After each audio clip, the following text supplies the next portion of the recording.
Well, we really put a premium on in-state recruiting, and Birmingham being the largest metropolitan area within the state, it's always important to come here and get our message out. This is one of our largest alumni bases, and for us to come here and really spread the good news about what we've got going on in our football program.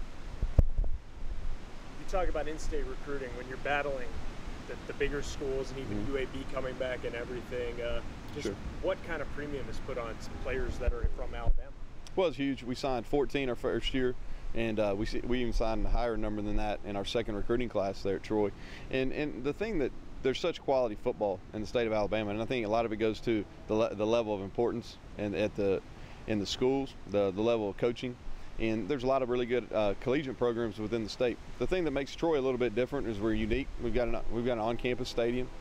We've got a new facility that we're starting next month, and so we've got a lot of momentum and a lot of really good quality to sell about Troy that's unique. Heading into your second year, what did you learn year one that you put over to year two?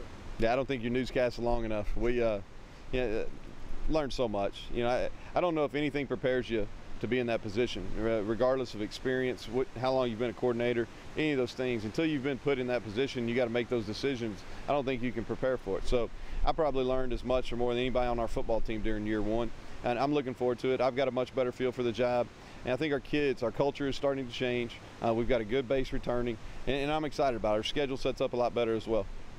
4-8, pretty good first start to what you say, rebuilding the wall, would you say? Well, we played the encouraging thing. The record wasn't good enough. We lost 4 games in our conference that by 6 points or less. So we're really close.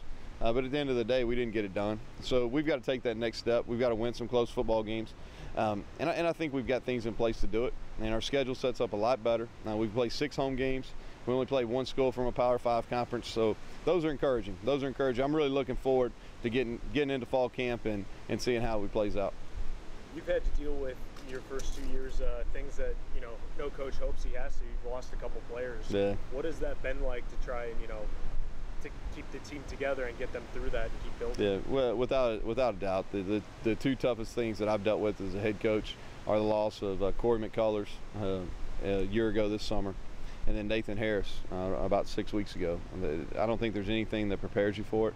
I talked to a ton of people in the profession, mentors, and I think the thing you do is you just remember them and try to spend time with their family.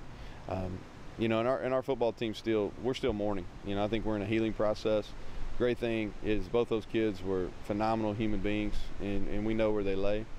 But it is tough, without question, the 2 toughest scenarios, and I hope that I never have to deal with it again, and I hope that no other coach has to deal with it as well. The rebuilding process, where are you guys heading into season 2? Well, I think it's to be determined. Culturally, I like where our guys are. I really do. I think we've had almost complete buy-in. We've removed a lot of the clutter that was in our way. I think the two things that we have to get corrected for us to get back to the championship level is, number one, we've got to get our offensive line at a higher level, and that's something that takes time. And then we've got to improve our depth in the secondary. If we can do those 2 things, I think we got a chance to have a really good year. We've got a quarterback. Our quarterback Brandon Silver is going to be a 3rd-year starter. So I think anytime you have a high-level quarterback, I think you have an opportunity to win.